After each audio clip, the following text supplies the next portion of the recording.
Welcome, dear listener. Settle yourself gently and let the noise of the day grow quiet at the edges of your mind. Allow your breathing to become slow and easy, and imagine yourself drifting backward through immeasurable time into the dim and distant world of the first cities, the first temples, and the first stories ever pressed into clay. Tonight, we journey into the oldest memories of humanity, where the earth was young, the gods still walked close to the world, and the reason for our creation was already shadowed by regret. The most ancient writings known to human history speak in a voice both solemn and unsettling. They tell us that humanity did not simply arise on its own, nor was it shaped by ordinary earthly processes, but was deliberately brought into being by powers that were not human at all. Yet those same texts, for all their age and authority, remain strangely guarded when they approach the deepest question. They never fully say why humanity was made. They only hint that a grave disturbance followed. Fear entered the hearts of the gods. Judgment fell upon the world. And an entire era, vast and luminous, was erased so thoroughly that only broken echoes remained in temple libraries and buried ruins. It leaves us with a haunting thought. Why would the makers of humankind come to dread their own work? And what did they discover in us that led not to pride, but to remorse? The sacred order that governed ancient Mesopotamia emerged from a rich and intricate tapestry of creation traditions, woven together across centuries of ritual memory. Among the most important of these was the great epic later known as the Enuma Elish, preserved on 7 tablets and recited in Babylon as an account of how the universe itself was forced into order through violence, struggle, and divine ambition.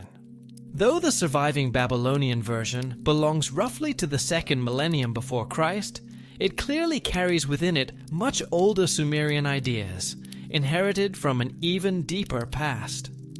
In this vision of beginnings, the universe was not born in peace. It emerged from undifferentiated chaos, from waters without boundary or form, and from conflicts among beings whose decisions shaped every later age. At the beginning of that old story stood Apsu, the freshwater deep, and Tiamat, the saltwater sea. Their mingling brought forth the earliest generations of divine beings. These first waters were more than scenery in the myth. They were the primal substances from which all later life, law, and structure would arise. In the imagination of Mesopotamia, the fresh water deep below the earth and the salt sea beyond the known lands were the hidden foundations of reality itself. From their union came the gods, and from the tensions among those gods came the conditions that would one day make human creation seem necessary. Within this unfolding genealogy appeared the Anunnaki, the high divine assembly, whose name carried the sense of noble or princely descent. In the temple records of cities such as Nippur, which reach back into the 3rd millennium before Christ, the supreme figure of this celestial hierarchy was Anu, Lord of the heavens and Father of the gods. By the age of the great city-states, his role had become remote and majestic rather than active, yet his authority remained the source from which all legitimate power descended.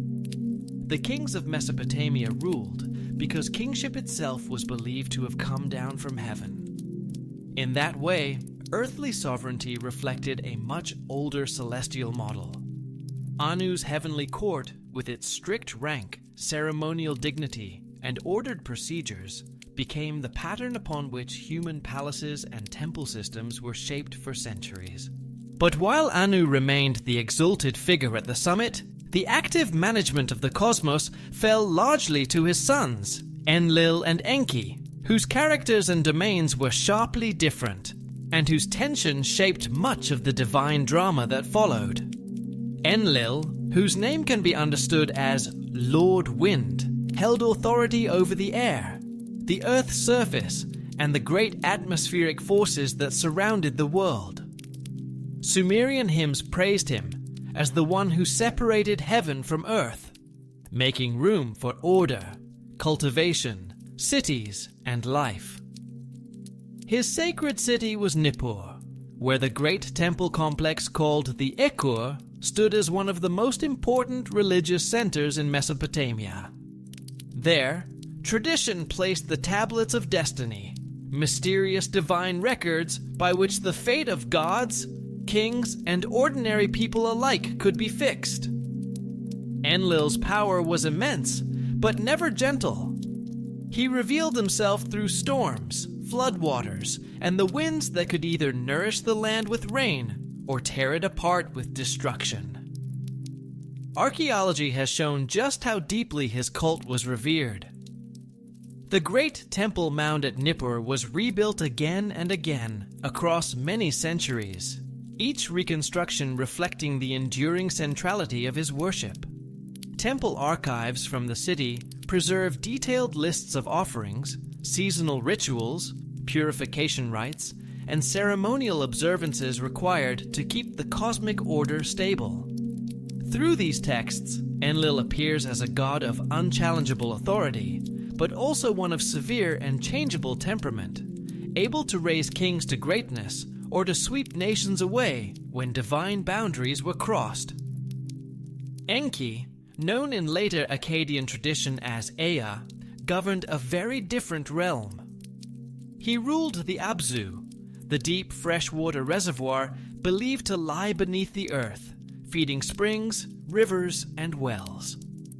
Because all irrigation and fertility ultimately depended upon these hidden waters, Enki became the divine master of abundance, craft, wisdom, and subtle intelligence.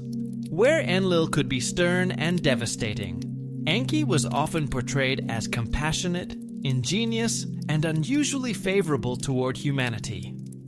He was the god of clever solutions, sacred knowledge, ritual power, healing arts, and the transformative skill by which raw matter could be turned into culture and life. His chief cult center was Eridu, one of the oldest cities of southern Mesopotamia, and one whose archaeological remains confirm astonishing antiquity. There, priests tended water rituals of great complexity and preserved traditions of wisdom that linked the city to the very first age of the world. Eridu was remembered not merely as an ancient settlement, but as a primordial center where divine intelligence first entered into human history. In later memory, it stood almost like a threshold place between the hidden deep and the world above. The Sumerian King List, one of the most intriguing surviving documents from Mesopotamia, begins with a statement of enormous theological importance. Kingship descended from heaven. In those few words, it establishes political order as something not invented by human beings, but bestowed from above. Yet the same body of tradition also preserves another, more practical truth. The gods themselves needed labor. The divine world, for all its magnificence, required maintenance. Temples had to be tended, waters directed, celestial order upheld, and the structures of civilization supported. This practical problem is explored with unusual clarity in the Atrahasis Epic, a Babylonian composition that preserves much older theological ideas. According to this tradition, the younger gods, often called the Igigi, grew exhausted by the endless burden of work assigned to them. They dug irrigation canals, maintained sacred infrastructure, and carried out the relentless tasks required to keep both heaven and earth functioning properly. At last, weariness gave way to rebellion. Their uprising endangered the stability of the cosmos itself, because the system had been built upon divine labor that the divine workers no longer wished to perform. At the same time, another theological development was reshaping the divine order. Marduk, originally a local god of Babylon, rose steadily in importance as Babylon itself became politically dominant. His ascent mirrored the rise of the city, especially during and after the Age of Hammurabi. In the Babylonian creation tradition, Marduk earned supreme authority by confronting Tiamat when older gods hesitated before the threat she posed. Armed with winds, a net, and a mighty weapon, he entered into a decisive battle against primordial chaos. The old tablets recount this combat with unsettling vividness. Marduk trapped Tiamat with storm winds, inflated her body, shattered her with his weapon, and pierced her heart. From the remains of her defeated body, he formed the physical structure of the universe, shaping heaven and earth from the carcass of chaos itself.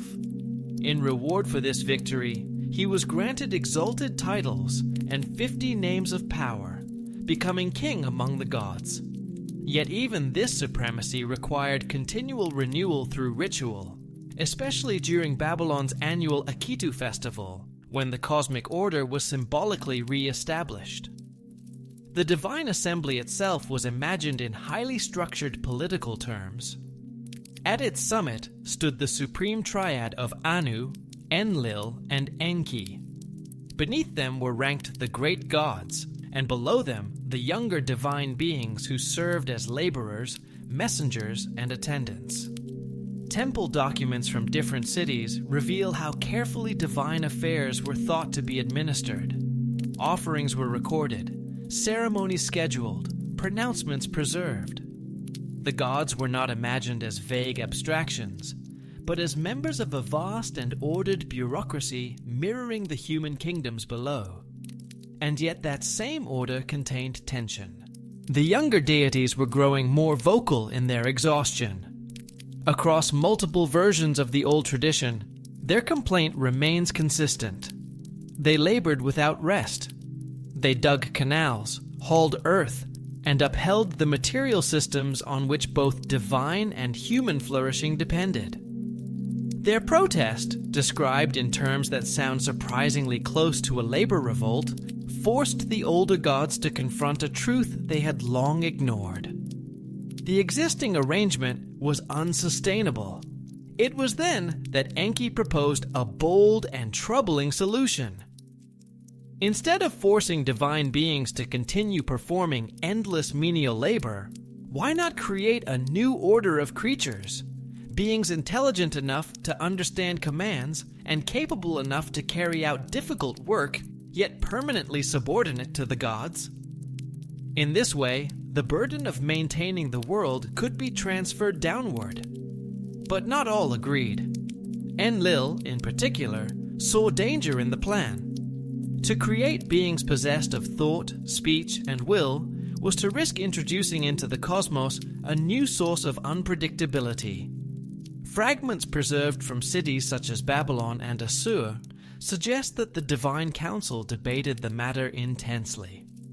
Some feared that such creatures would eventually multiply beyond control, disturb divine peace, and strain the structure of creation itself. Others argued that manual toil was beneath divine dignity, and that some replacement had become necessary. Temple archives help us understand the weight of this decision. The maintenance of cosmic order, in Mesopotamian understanding, required constant attention. The great rivers had to rise and fall in proper measure. The stars and seasons had to keep their appointed rhythms. Sacred dwellings had to be fed, clothed, and purified. Temples functioned as the earthly households of the gods, complete with kitchens, workshops, storerooms, and ritual chambers. Divine life, as imagined in Mesopotamia, was not passive. It demanded service on a massive scale. The responsibilities of the gods also extended into law and justice. They were judges, guardians of order, and arbiters of disputes. Human courts invoked divine authority, and temple oracles were consulted for questions of politics, economy, and war. As civilization expanded and its needs became more intricate, the burden of divine supervision became heavier. Archaeological excavations at major sanctuaries revealed just how enormous the labor force around these cult centers truly was. Ziggurats required vast construction efforts. Temples employed priests, artisans, laborers, scribes, and administrators in large numbers. All of this supports the idea found in the literary traditions. Divine demands had outgrown what the gods themselves were willing to sustain. So when the rebellion of the younger gods reached crisis point, the assembly gathered to consider a solution unlike any before it. The Atrahasis Epic describes the younger gods laying down their tools and surrounding Enlil's temple at night, their torches blazing in the darkness as they demanded release from unending toil. These were not ordinary servants, but celestial beings responsible for the world's basic functions. Their refusal threatened paralysis on a cosmic scale. Enlil first responded with anger, not understanding. He saw the revolt as defiance deserving punishment. Some tablets describe him preparing to answer the strike with overwhelming force, with storms and floods if necessary. But the younger gods did not yield. They argued that such labor did not befit divine nature, and should belong instead to lesser beings. The standstill became dangerous enough that Anu intervened and called for a formal assembly rather than an immediate act of violence. That assembly, held in the high celestial court, was imagined as a place of dazzling order and solemn authority. There the great gods took their appointed places, and the younger beings presented their grievances openly. It was in this tense and consequential setting that Enki introduced his proposal in full, not merely to shift tasks among existing deities, but to produce an entirely new class of beings, capable of labor, intelligent enough to obey, yet fundamentally dependent. His design began with clay. This choice was not a simple matter of convenience. In Mesopotamian thought, clay was the very substance of the earth, born of mingled waters and shaped by capable hands into vessels, tablets, bricks, and sacred images. It represented possibility. It could be formed, marked, fired, transformed. Archaeological evidence from ancient pottery workshops shows how deeply Mesopotamian craftspeople understood the behavior of clay, knowledge that surely informed the sacred imagination as well. The texts insist that the clay for human creation must come from the Abzu, from Enki's own freshwater domain below the earth, thereby linking the new creatures directly to divine authority and to the hidden source of life. But clay by itself was not enough. A merely earthly substance could not produce beings capable of understanding sacred instruction, carrying out complex work, or participating in a world structured by divine law. Something more was needed. The new creatures would require a spark of godhood. And so the solution turned darker. A god would have to die. In the Atrahasis tradition, the victim is identified as a divine being associated with rebellion and disorder, called Wi'ila in one version, and linked in later traditions with Kingu. This was no random selection.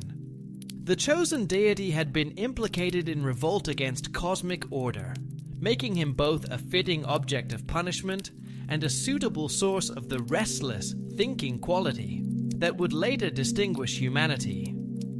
Through his death, a portion of divine consciousness would be transferred into the new race. The sacrifice is described with an almost ritual precision. The condemned god was bound before the assembly. Judgment was pronounced. Enki himself carried out the act, cutting the throat and gathering the flowing blood into sacred vessels. The old texts dwell on the strange brightness of this divine substance, its living radiance even in death. That blood, luminous and potent, was then combined with the clay drawn from the deep. The proportions had to be exact. Too much divinity, and the result would not be fit for labor. too little, and the beings would remain dull matter, incapable of understanding or obedience. The goddess Ninmah, also known in some traditions as Ninhursag, took charge of the shaping of bodies. Her name, meaning something like exalted lady, reflects her role as mother and birth goddess, the one best suited to the mysteries of formation. Yet even for her, success did not come at once. The texts suggest a long process of trial and correction. In her sacred workspace, imagined as a chamber near Enki's temple, where birthing bricks stood ready, and incantations filled the air, she shaped the first experimental forms from the mixed substance of clay and divine blood. Many of those early attempts failed. Some beings contained too much divine essence. These could reflect, contemplate, and perhaps even worship, but they were of little use for physical labor. They were too spiritual, too detached from material demands, unable to grip tools or endure work. Others leaned too far toward earthiness. They had bodily strength, but lacked the understanding needed to follow commands or participate in an ordered society. Some could think and move correctly, yet were sterile, incapable of reproduction, and therefore unsuitable as the foundation of a lasting workforce. Still more disturbing were the malformed creations, the beings in whom the mixture of earthly and divine had gone terribly awry. Later, Mesopotamian medical and omen texts preserve strange memories of abnormal forms, bodies with misplaced organs, multiple limbs, or unstable consciousness. Whether these reflect literal mythic memory or symbolic elaboration, the tradition is clear in its deeper message. Humanity was not easily made. The balance required was exquisitely difficult, and the workshop of creation became a place of repeated disappointment before success was achieved. Under pressure from the divine assembly, Enki and Ninmah worked more closely together. He brought knowledge of magical formulae, hidden laws, and cosmic principles. She brought the embodied skill of generation and birth. Together they refined the process, adjusting ratios, methods, and ritual procedures. At last, a breakthrough came. The divine essence Enki realized must not be spread evenly through the form. It had to be concentrated especially in the head and in the heart, where thought, awareness, and inward life reside, while the limbs remained more fully of earth. From this carefully ordered mixture came the successful human being. The first true humans were creatures of tension and duality. Their bodies were of clay, bound to hunger, thirst, fatigue, shelter, and the needs of the earth. Yet within their minds there burned something borrowed from the divine, a small inner radiance that made possible memory, imagination, language, creativity, reverence, and thought. They were therefore fitted perfectly for the role the gods intended. They could understand commands without becoming equals. They could build, serve, and worship without overcoming the celestial order that had made them. This dual composition shaped the entire Mesopotamian understanding of what a human being was. The clay element explained mortality, bodily fragility, and dependence on the world. The divine blood explained the human capacity for awareness and relation to the sacred. Human life was therefore not accidental.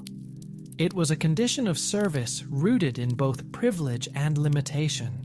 Men and women stood above animals because of the spark within them, yet below the gods because that spark was measured, bounded, and woven into mortal substance. This careful balance served an important purpose. Humanity needed enough divine essence to recognize the gods, respond to ritual obligations, and understand its place in the cosmic hierarchy. But it could not possess so much as to challenge heavenly authority. The gods sought not slaves dragged by force, but willing servants who, through their own limited consciousness, would perceive meaning in the order assigned to them. The implications of this theology spread through every corner of Mesopotamian religious life.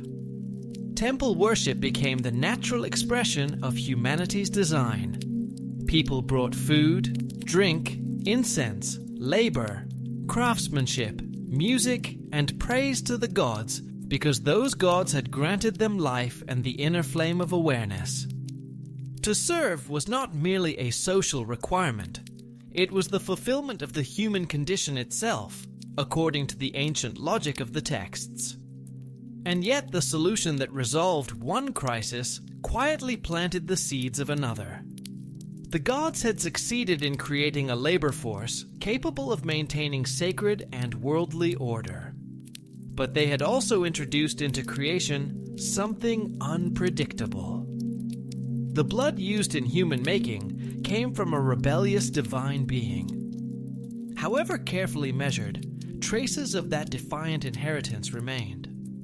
The human mind, though designed for obedience, also carried the potential for independence, invention, questioning, resistance, and restless expansion. Here, the old literature becomes especially profound. Humanity was born from divine generosity, but also from divine violence.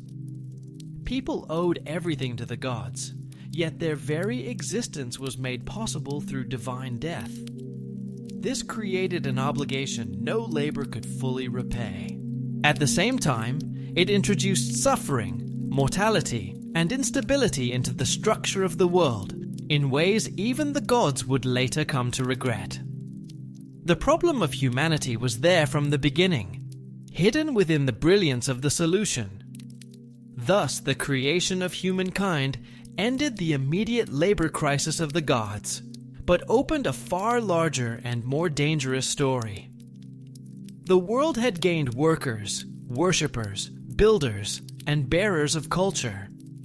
Yet it had also gained beings who carried within themselves a divided nature, earthly and divine, obedient yet potentially unruly, useful yet impossible to predict fully. In the ages to come, this tension would shape every later conflict between heaven and earth. And for a time at least, the balance held.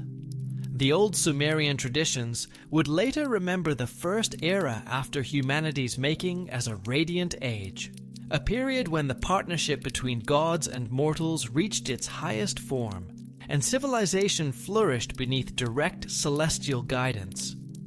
In those earliest remembered ages, when the memory of creation was still close, and the presence of the gods had not yet withdrawn into distance, the world seemed to move in quiet harmony. The records that have survived from ancient Mesopotamia describe this time as something like a golden age, though even that phrase feels too small for what they attempt to convey.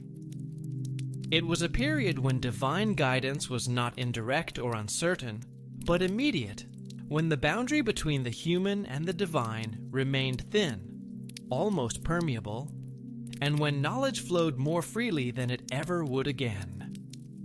One of the most remarkable documents preserving echoes of this era is the Sumerian King List. At first glance, it reads as a simple catalogue of rulers, a succession of names tied to specific cities.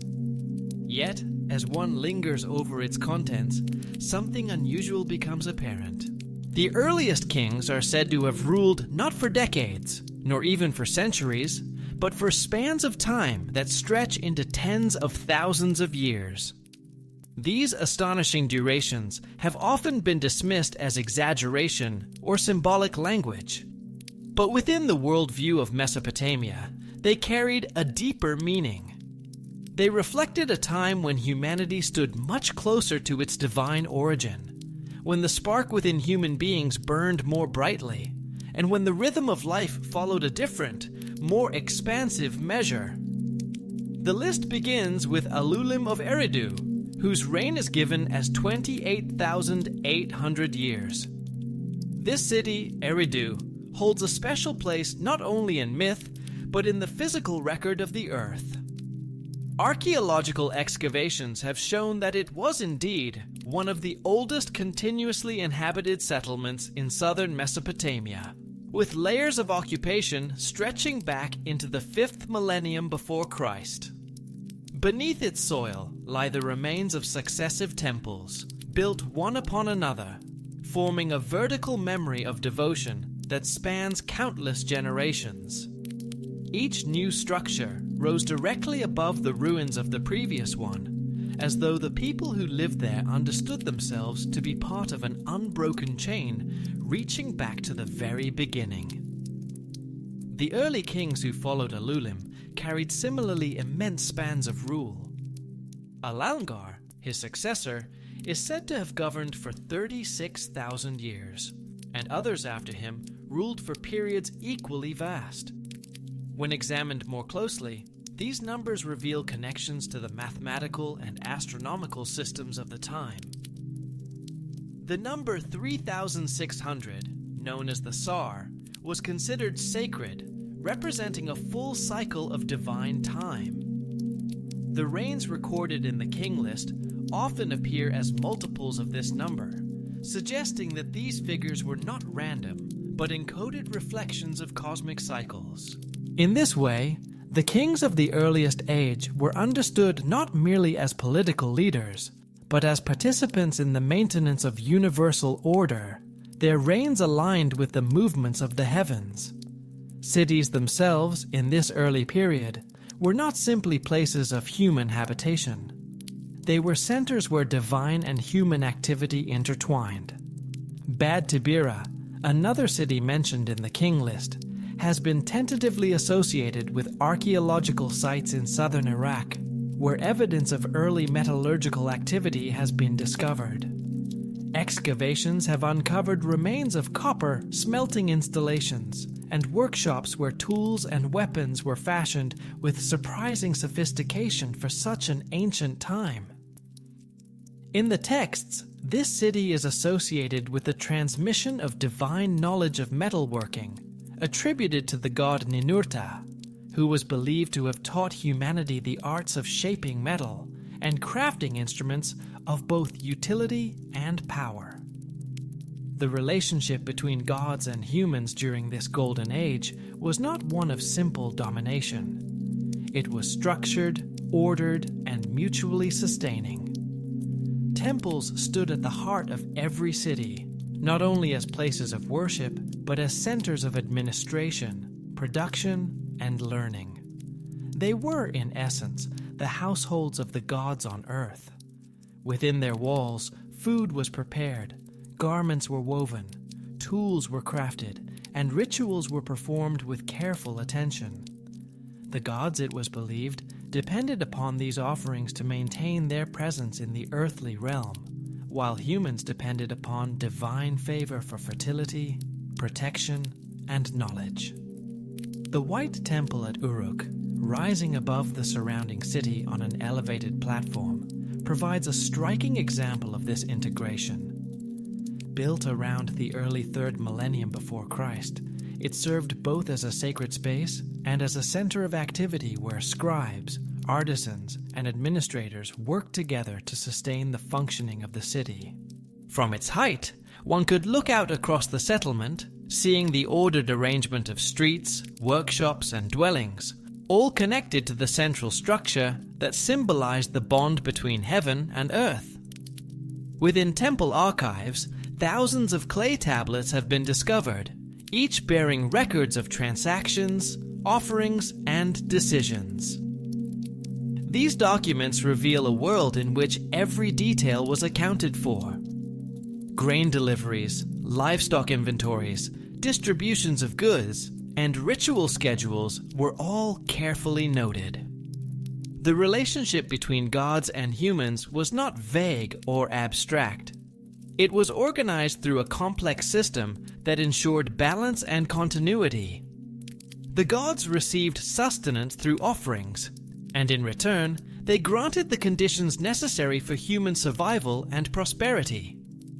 Agriculture, the foundation of settled life, was itself understood as a gift of divine instruction. The god Ninurta, associated with farming and irrigation, was believed to have taught humans how to construct canals, manage water flow, and cultivate the land. Archaeological surveys of ancient irrigation systems have revealed networks of canals that required precise planning and coordination. These were not simple ditches, but carefully engineered channels designed to distribute water evenly across fields, supporting the growth of crops in an otherwise challenging environment. Barley and emmer wheat, the primary staples of Mesopotamian agriculture, appear in the archaeological record with a suddenness that has long puzzled researchers. These crops seem to emerge already well adapted, as though the process of their development had been accelerated.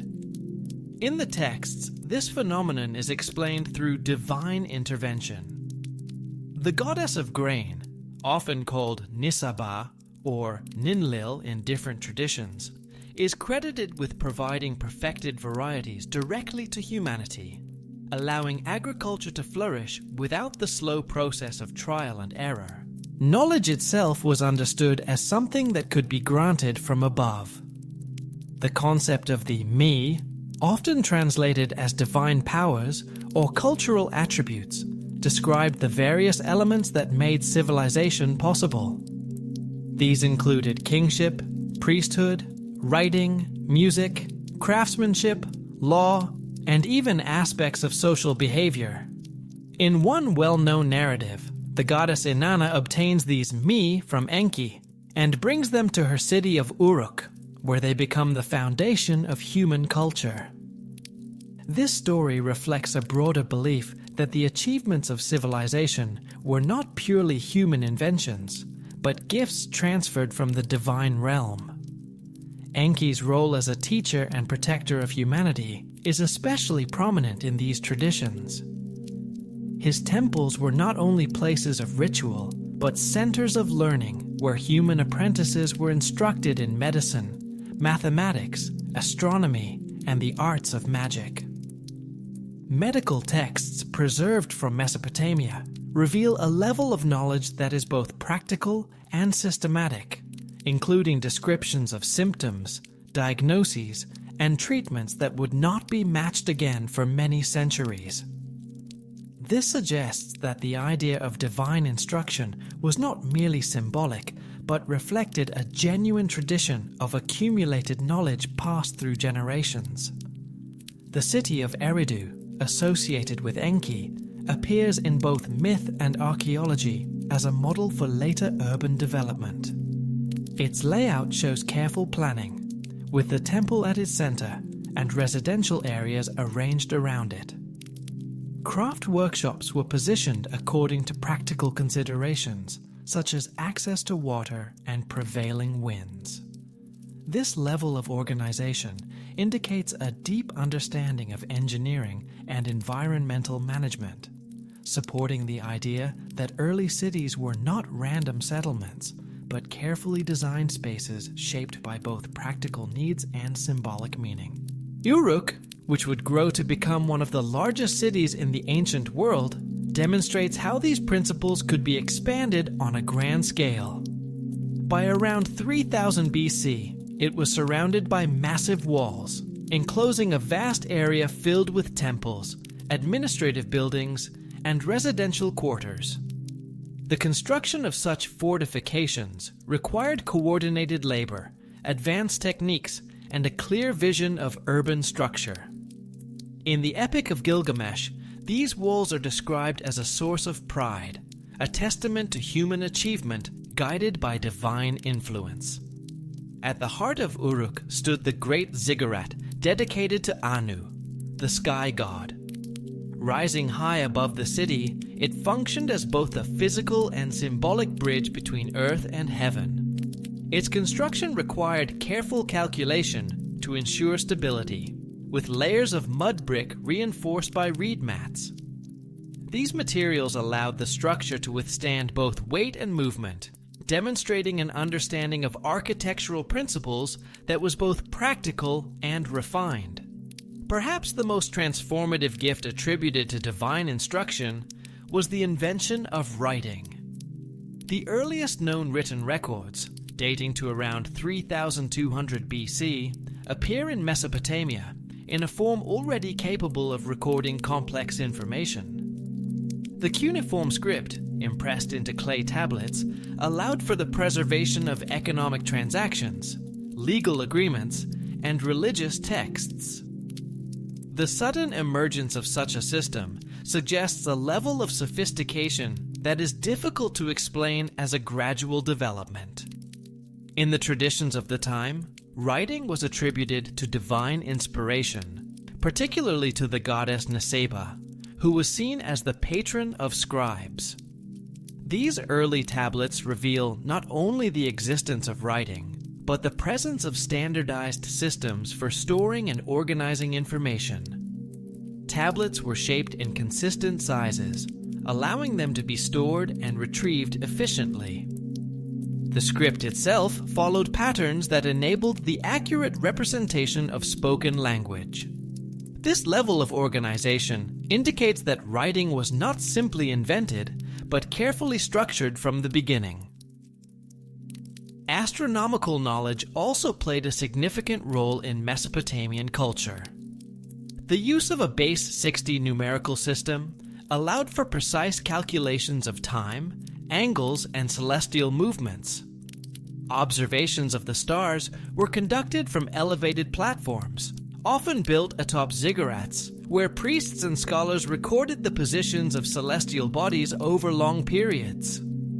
These observations formed the basis of calendars that guided agricultural and religious activities, linking the cycles of the heavens to the rhythms of life on Earth. Craftsmanship reached extraordinary levels during this period. Artifacts discovered in royal tombs, such as those at Ur, demonstrate mastery of materials like gold, lapis lazuli, and shell. The intricate designs of jewelry, headdresses, and ceremonial objects reflect both technical skill and symbolic meaning. Each piece was not only a work of art, but an expression of cultural and religious values, often incorporating motifs that connected the human world to the divine. This age of harmony and achievement, however, contained within it the seeds of future conflict. The relationship between gods and humans, though balanced, was also one of dependence. Humans relied on the gods for survival and guidance, while the gods depended on humans for labor and sustenance. As populations grew and cities expanded, this delicate balance began to strain. The same creativity and vitality that allowed human civilization to flourish also led to increasing complexity, noise, and activity. What had once been a quiet and ordered world began to fill with the sounds of construction, trade, celebration, and daily life. For the gods, who had designed humanity to serve their needs, this growth brought unexpected consequences. And slowly, almost imperceptibly at first, the harmony of the Golden Age began to shift, setting the stage for a new chapter in the story, one in which the gifts of creation would become the source of divine concern. As the centuries unfolded, the quiet balance that had once defined the early age of humanity began to change in subtle but persistent ways. What had been a harmonious partnership between divine intention and human activity slowly grew more strained. As the very success of humanity brought with it consequences the gods had not fully anticipated. The fertile plains of Mesopotamia, once dotted with a few carefully tended settlements, became increasingly filled with cities, fields, and networks of canals stretching farther each generation. The Atrahasis Epic, preserved in clay tablets from Babylonian libraries, provides one of the clearest windows into this transformation. It describes how the first settlements, such as Eridu and Uruk, did not remain isolated. Instead, they gave rise to new cities, which in turn produced others, spreading outward across the land like ripples upon water. Archaeological surveys confirm this pattern. Across southern Mesopotamia, hundreds of sites dating to the 4th millennium before Christ reveal a rapid expansion of human habitation, a quiet but relentless growth that reshaped the landscape itself. With this expansion came an increase not only in population, but in activity. Fields were plowed, canals dug, houses built, markets established, and rituals performed. Life filled the land with movement and sound. What had once been a manageable system of divine human cooperation began to take on a different character. The sheer scale of human presence introduced a kind of constant motion that reached even into the sacred spaces where the gods were believed to dwell.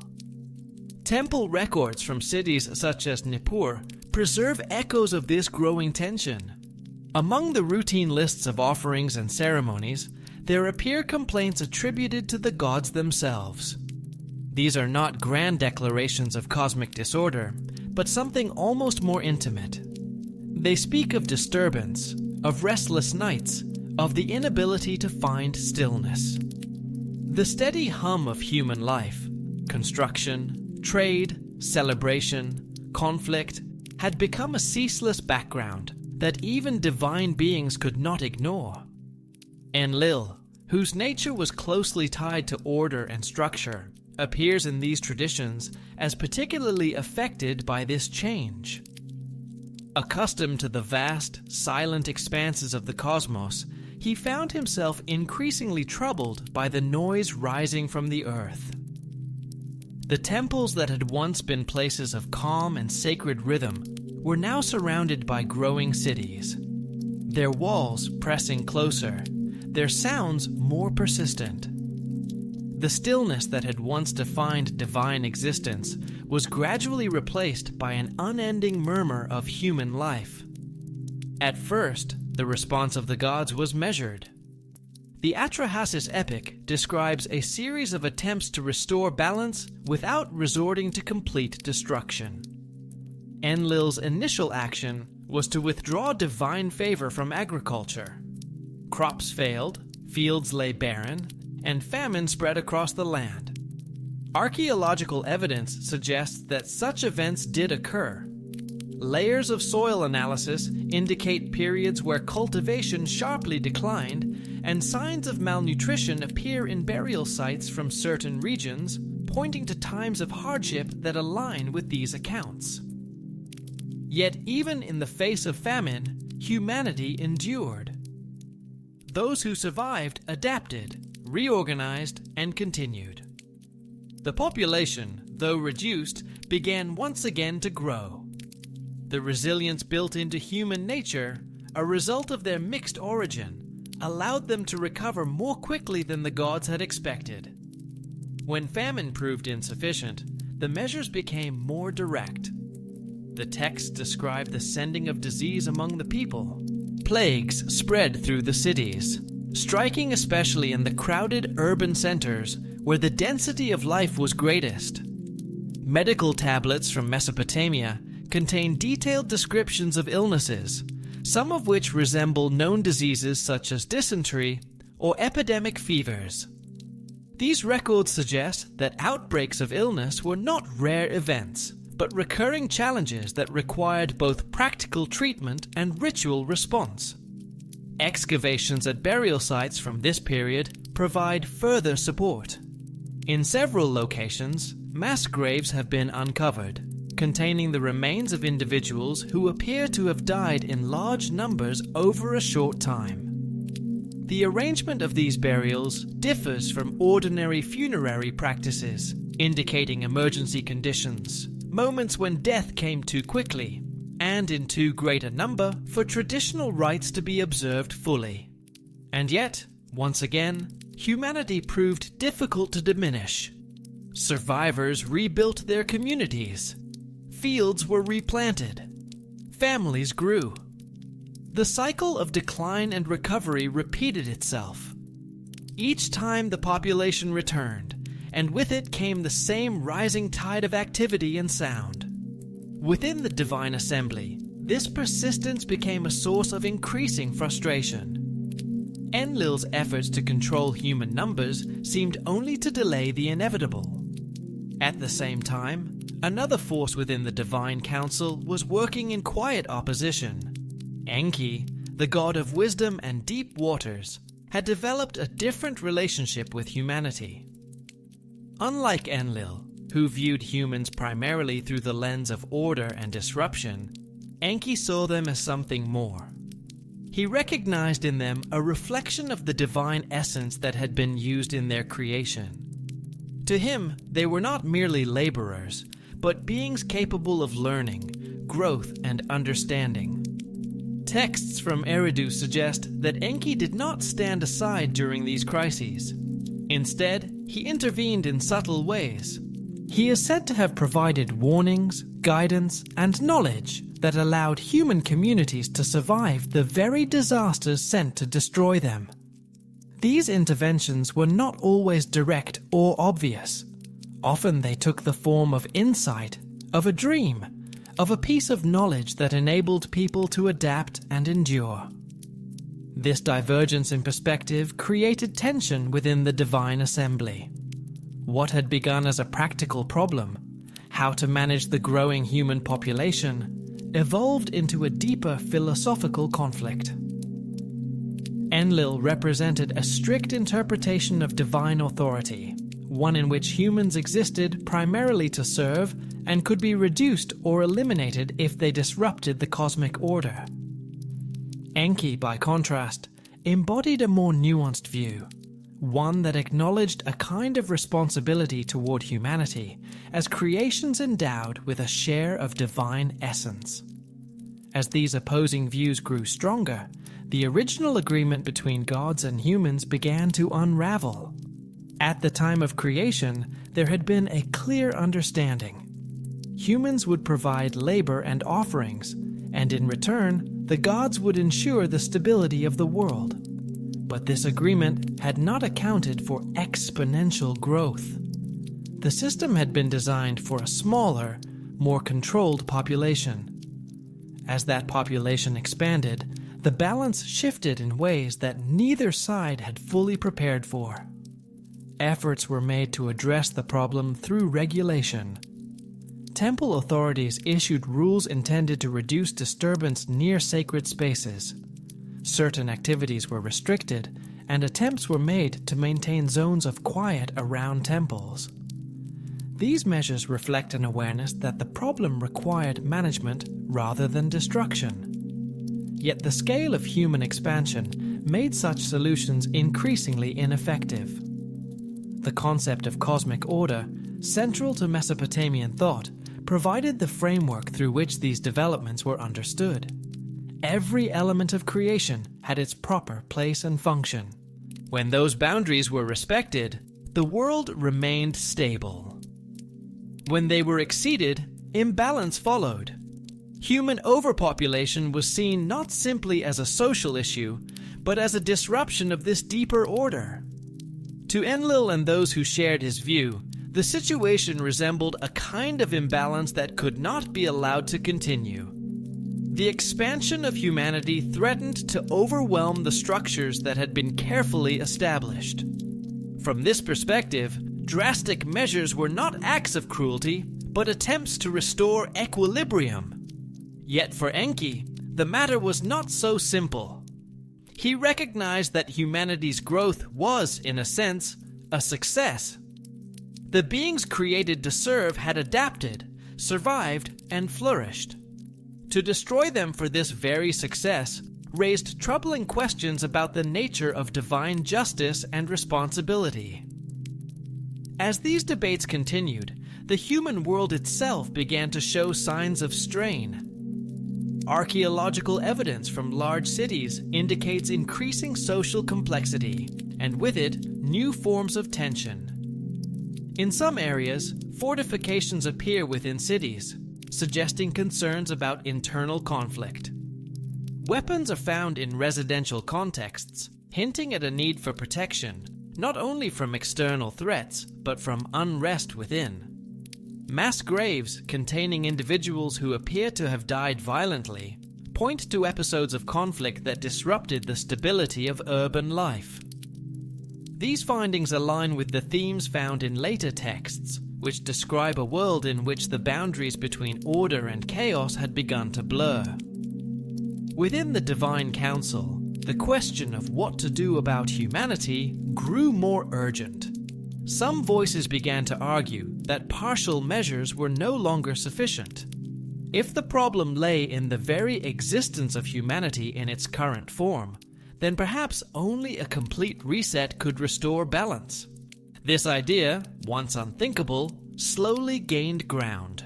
The concept of total destruction, of wiping the world clean and beginning again, emerged as a possible solution. It was a drastic proposal, one that would not only eliminate the immediate problem, but erase the entire history that had followed creation. Enki opposed this idea with increasing urgency. To him, such an act would represent not a correction, but a failure. It would mean that the gods had created something they could not manage, and that their solution to this failure was annihilation. The debate grew deeper, touching on questions that extended beyond the immediate crisis. What was the purpose of humanity? Were humans merely tools, or did their possession of divine essence grant them a kind of intrinsic value? What obligations did the creators have toward their creation? These were not questions with simple answers. The texts that preserve fragments of these discussions suggest a level of uncertainty within the divine assembly itself. The gods, for all their power, were not presented as beings of perfect clarity. They struggled, argued, and reconsidered. Marduk, whose influence had been rising, occupied a position between these opposing views. As the patron of Babylon, a city that depended heavily on human activity, he had a vested interest in preserving humanity. At the same time, he could not ignore the concerns about imbalance and disorder. His proposals sought compromise, relocating populations, redistributing activity, but these solutions failed to satisfy either side fully. Gradually, the possibility of a more radical solution began to dominate the discussion.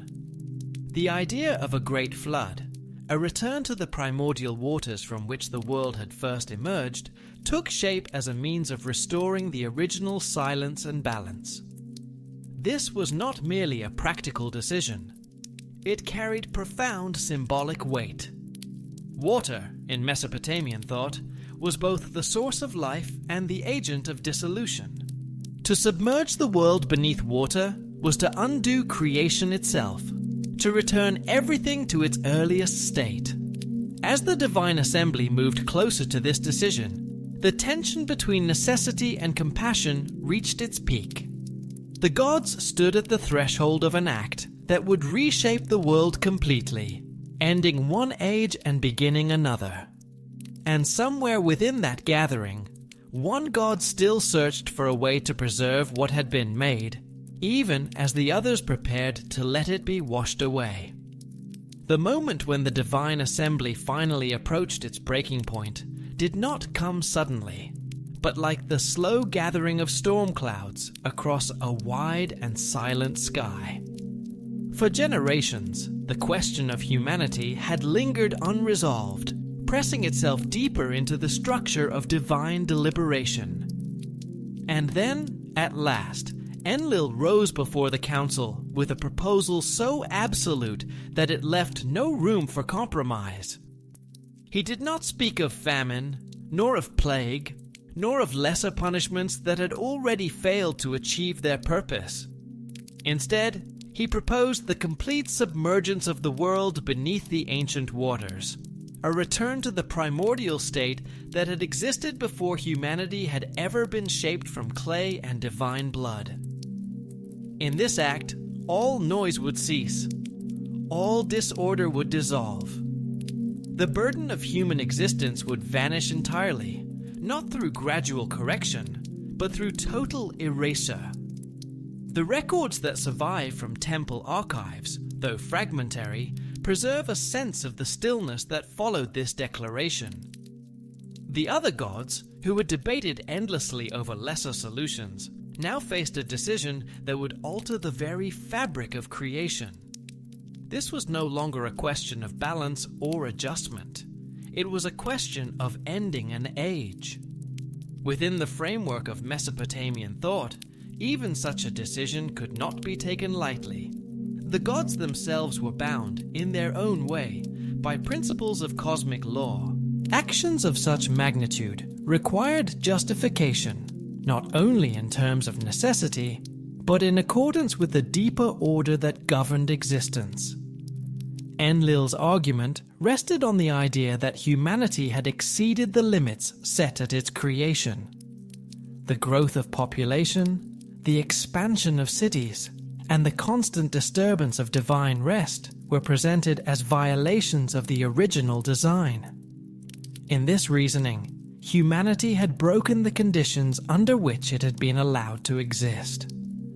The agreement that once defined the relationship between gods and mortals had been altered without consent, not through deliberate rebellion, but through unchecked success. What had begun as a solution had become a problem, and now, according to Enlil, it required a final correction. Beyond the theological argument, there were also signs in the natural world that seemed to support such a possibility. Geological studies of ancient Mesopotamian sites reveal layers of sediment that suggest large-scale flooding events during the early 3rd millennium before Christ. These deposits, found across multiple locations, indicate that at certain times, water spread far beyond the normal boundaries of rivers, covering settlements and reshaping the land. While these events may not have been universal in the literal sense, they would have appeared overwhelming to those who experienced them, leaving an impression of total destruction. In the myths, this natural phenomenon becomes something far greater. It is transformed into a deliberate act of divine will, a flood not confined to a region, but encompassing the entire known world. The Sumerian flood narrative, preserved in fragments of older texts, describes a time when the decision was made to end the age of humanity as it had been known. The figure who stands at the center of this story is Ziusudra, whose name carries the meaning "life of long days." He is described as a king and priest, a ruler who governed with care and maintained proper reverence for the gods. His city, Shuruppak, appears in both myth and archaeology, providing a rare point where narrative and physical evidence seem to intersect. According to the tradition, Ziusudra distinguished himself not through power, but through devotion. He observed rituals with precision, offered gifts to the gods, and upheld the responsibilities entrusted to him. Even as the divine assembly moved toward destruction, his conduct remained aligned with the highest expectations of the Old Covenant. Within the divine council, not all were immediately convinced by Enlil's proposal. Anu, though distant in many matters, is said to have expressed concern about the consequences of eliminating humanity entirely. The gods depended on human offerings, on the maintenance of temples, and on the continuity of rituals that sustained their presence in the earthly realm. To remove humanity was to remove the very system that supported divine life in the world below. Ninhursag, the great mother goddess who had played a role in shaping humanity, is also described as resisting the idea. To her, the destruction of humans was not simply a practical decision, but a violation of the creative act itself. What had been formed with care and intention would be undone in a single sweeping gesture. Yet Enlil's argument was relentless. He presented not only the philosophical justification, but evidence drawn from the conditions of the world. The noise, the disorder, the strain on cosmic systems, all pointed, in his view, to a necessity that could no longer be avoided. And slowly, one by one, the objections weakened. Marduk, whose position often reflected a balance between opposing forces, played a critical role in this shift. He recognized both the value of humanity and the reality of the problem. His analysis, as preserved in later traditions, focused on sustainability. If human growth continued unchecked, the burden on the gods would eventually exceed what could be managed. The system would invert, and the creators would become servants to their own creation. This perspective, grounded in long-term thinking, helped to turn the balance of opinion. The flood was no longer seen as an act of anger alone, but as a calculated measure intended to restore order at a fundamental level. Even so, such an act required unanimous agreement among the highest gods. The council could not proceed without full consent. This led to a series of negotiations in which each member of the assembly weighed the consequences and demanded assurances. The process was not quick. It unfolded through discussion, reflection, and the gradual alignment of wills. At the end of this process came a binding agreement, sealed through oaths of extraordinary seriousness. Each god swore to maintain absolute secrecy regarding the coming destruction. No warning was to be given. No preparation was to be allowed. Humanity would face its end without knowledge of what was about to occur. The wording of these oaths, preserved in fragments, reveals their severity. To break them would mean not simply disobedience, but a violation of cosmic law so profound that it could lead to exile from the divine order itself. The stakes were absolute. For Enki, this moment carried a weight unlike any other. He understood the full implications of what had been decided. He had participated in the creation of humanity, had guided its growth, and had come to see in it something worthy of preservation. Yet he was now bound by an oath that forbade him from offering direct help. To refuse the oath would isolate him, stripping him of his influence and leaving humanity entirely unprotected. To accept it would mean standing silent as the world he had helped shape was destroyed. In the end, he chose to remain within the assembly. But this did not mean that he accepted the outcome in his heart. The preparations for the flood began with a level of coordination that reflected the magnitude of the event. Enlil would command the storms, gathering clouds from across the sky and releasing rains of unprecedented force.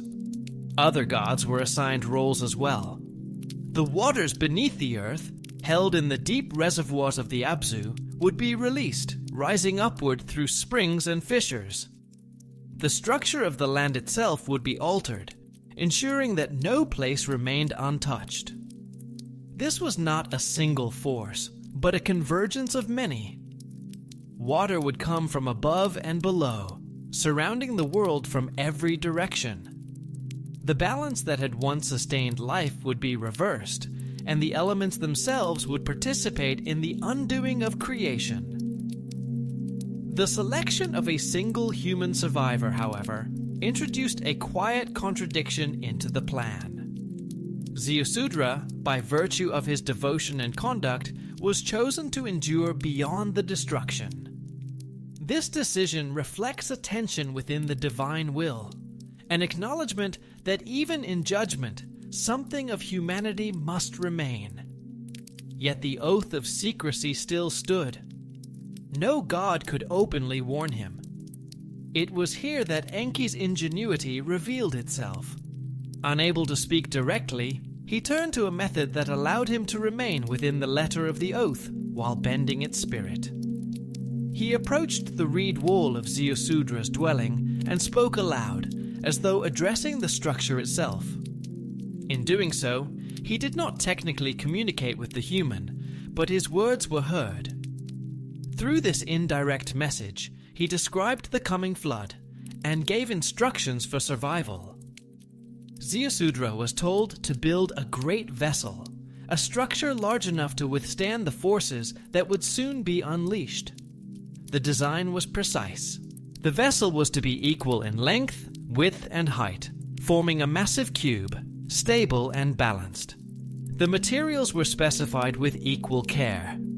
Reeds and fibers would form the structure, sealed with bitumen to make it watertight. This choice reflected both practical knowledge and symbolic meaning, connecting the vessel to the natural resources of the land and the traditions of boat building that had long existed in the region.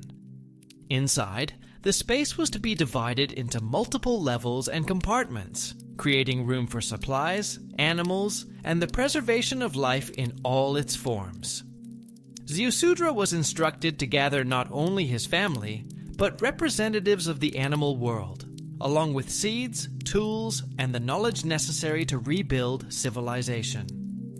The task was immense, and the time given was short. Yet the narrative suggests that he did not undertake it alone. Whether through divine assistance or extraordinary effort, the vessel was completed within the required period. It stood as a silent preparation for a disaster that no one else could foresee.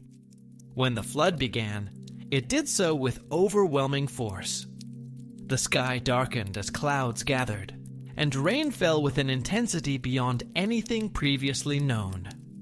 At the same time, the waters of the deep rose upward, breaking through the earth and joining the torrents from above. For days, the world was consumed by water. Cities disappeared beneath the rising waves. Fields vanished. The structures of human life, built over generations, were swept away in a matter of moments. The noise that had once filled the land was replaced by the roar of water and wind. Within the vessel, Ziusudra and those with him endured the storm, carried upon the surface of a world that had returned in many ways to its earliest state. And as the waters covered everything that had been, the age that had begun with creation came to its end.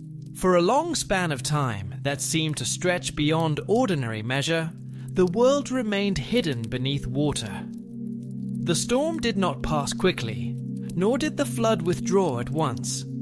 Instead, the great waters lingered, covering the land in a vast and restless silence. Where once there had been cities, fields, and temples, there was now only a shifting surface, broken by waves and carried by winds that had lost their familiar patterns. Within this altered world, the vessel of Ziusudra drifted without direction, no longer guided by landmarks or boundaries. Day and night became difficult to distinguish beneath the heavy clouds that still veiled the sky. Time itself seemed to soften, dissolving into a slow and uncertain passage. Inside the Ark, life was preserved in careful stillness. People, animals, seeds, and tools, all waiting in a suspended moment between what had been and what might yet come. The ancient texts describe this period not only as a physical ordeal, but as a transformation of the world's very rhythm. The waters, which had once nourished the land in measured cycles, had now returned to their primordial form, unbounded and overwhelming. It was as though creation itself had been unmade, returning to the deep from which it had first emerged. After many days, often given as 40 in later retellings, though the exact number varies across traditions, the storm began to weaken. The rain softened, and the winds that had driven the waters lost their force. Gradually, almost imperceptibly at first, the surface of the flood grew calmer.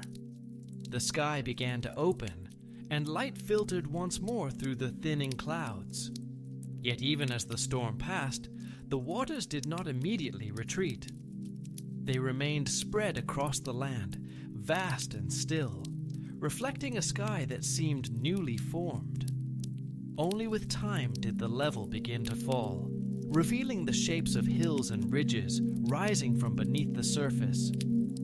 The process was slow, marked not by sudden change, but by a quiet and steady withdrawal. Eventually, the vessel came to rest. The texts describe it settling upon a high place, a point of elevation that had remained above the deepest reach of the flood. Here, Ziusudra waited, uncertain whether the world beyond the ark had truly become habitable again. The silence that followed the storm was profound, a silence unlike any that had existed before, for it was not the stillness of untouched land, but the quiet that comes after complete destruction. To understand what had happened, Ziusudra released birds into the air, a simple but effective means of observing the state of the world. If the birds returned, it meant that no dry land had yet appeared. If they did not, it meant that somewhere beyond the horizon, the earth had begun to emerge. This act, preserved in multiple flood traditions, reflects both practical observation and symbolic meaning, the search for signs that life could begin again. When at last the evidence became clear, and the land was revealed as ready to receive life once more, Ziusudra left the vessel. The ground beneath his feet was not the same as it had been before. It bore the marks of the flood, reshaped and stripped of its former order. The familiar patterns of the old world were gone, replaced by a landscape that felt both new and uncertain. The first act he performed upon stepping onto this renewed earth was one of reverence. He offered sacrifices to the gods, preparing food and incense as had been done in the temples of the earlier age. This gesture was more than a ritual. It was an attempt to re-establish the connection between humanity and the divine, to restore a relationship that had been nearly severed. The response of the gods to this offering reveals a shift in their own understanding. In some versions of the story, they are described as gathering around the scent of the sacrifice, drawn by its familiarity, by the reminder of the system that had once sustained them. This moment carries a quiet irony. The beings who had chosen to destroy humanity now found themselves reminded of their dependence on the very creatures they had nearly erased. Enlil, upon discovering that a human had survived, is said to have reacted with anger. The plan had been to end the human presence entirely, and the survival of Ziusudra appeared, at first, as a failure of that design. But Enki intervened, explaining that total destruction had never been the only possible outcome. By preserving a single line of humanity, the balance could be restored without repeating the errors that had led to the flood. This exchange marks an important turning point. The gods, who had once acted with certainty, now began to reconsider the consequences of their decisions. The flood had achieved its immediate purpose, reducing the human population and restoring silence to the world. But it had also revealed the complexity of the relationship between creators and their creation. As a result, a new arrangement was established. Ziusudra, in recognition of his role and his devotion, was granted a special status.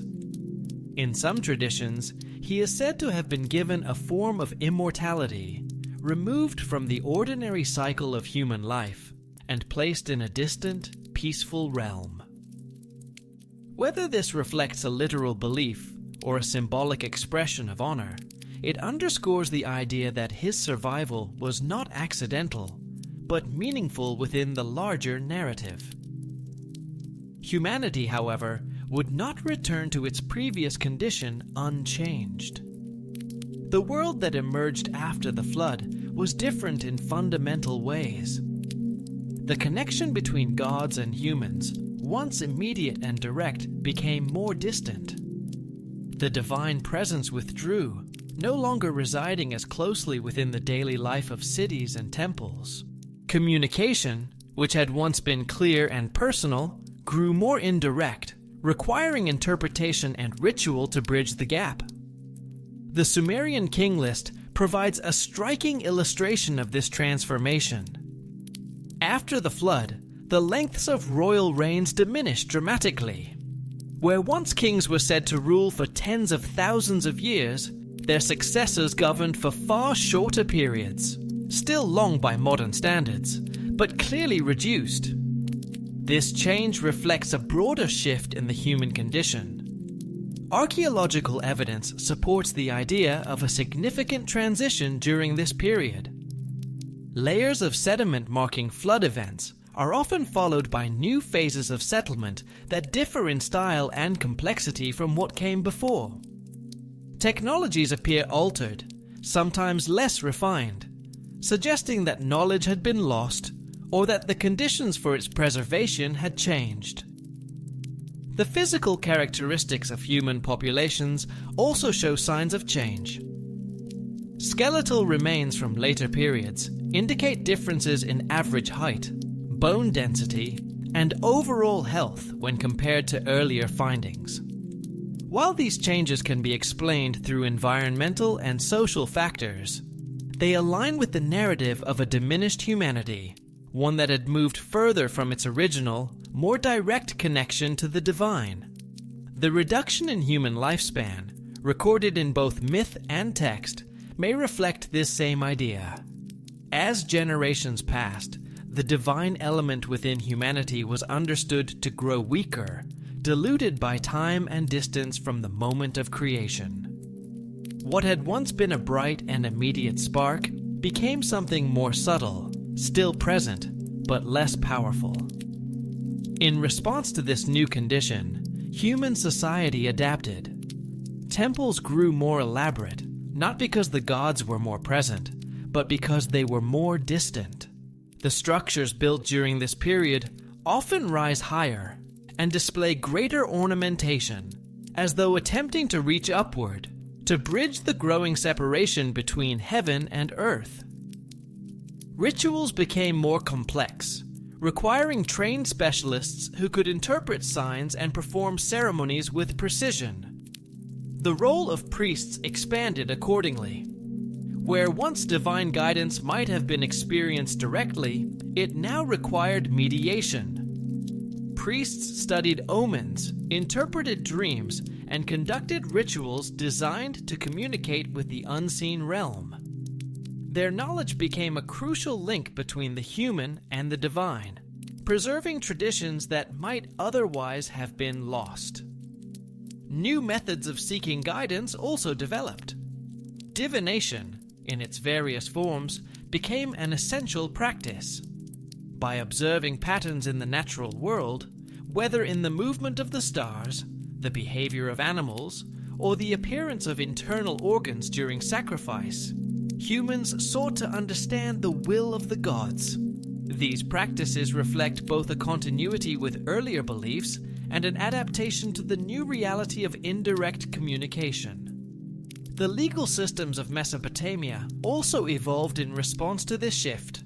Without direct divine judgment, human institutions took on greater responsibility for maintaining order. Laws were written, courts established, and procedures developed to resolve disputes. While these systems were still grounded in the authority of the gods, they relied increasingly on human interpretation and decision-making. Economic life changed as well. Temples remained central to production and distribution, but the absence of direct divine presence meant that human labor and organization played a larger role in maintaining these systems. Irrigation, agriculture, and craftsmanship continued, but required more effort and coordination to achieve the same results. Trade, which had once benefited from the assumption of divine protection, became more uncertain. Contracts from this period include detailed provisions addressing risks and responsibilities, reflecting a world in which outcomes could no longer be attributed solely to divine favor or displeasure. On a more personal level, the transformation of the world after the flood affected how individuals understood themselves. The sense of being closely guided by divine presence gave way to a more reflective awareness. People began to consider their actions, their choices, and their responsibilities in new ways, developing systems of thought that sought to define right and wrong in a world where guidance was less immediate. Literature from this period reflects these concerns. Texts explore themes of mortality, purpose, and the search for meaning. Stories such as the Epic of Gilgamesh grapple with the limits of human life and the desire to understand what lies beyond it. These works preserve the memory of a time when the boundary between human and divine was thinner, while also acknowledging that such a time had passed. In this new world, humanity continued to exist, to build, to create, and to remember. The flood had not ended the human story, but it had changed its direction. What followed was an age defined not by direct guidance, but by adaptation, reflection, and the gradual unfolding of a more distant relationship with the forces that had first brought humanity into being. And beneath it all, the memory of the earlier age remained. A quiet echo of a time when the world had been closer to its origin, and when the presence of the gods had been felt not as something distant, but as something near. In the generations that followed the Great Flood, humanity moved forward into a world that felt both familiar and profoundly altered. The land could still be cultivated, rivers still flowed, and cities once again began to rise from the earth. Yet beneath these outward continuities, something essential had shifted. The closeness that had once existed between the human and the divine no longer remained in the same form. It was as if a veil had been drawn, thin enough to sense what lay beyond, yet thick enough to prevent direct contact. The earliest communities that re-established themselves after the flood did so with caution, carrying within them the memory of what had been lost. The stories of the old world were not forgotten.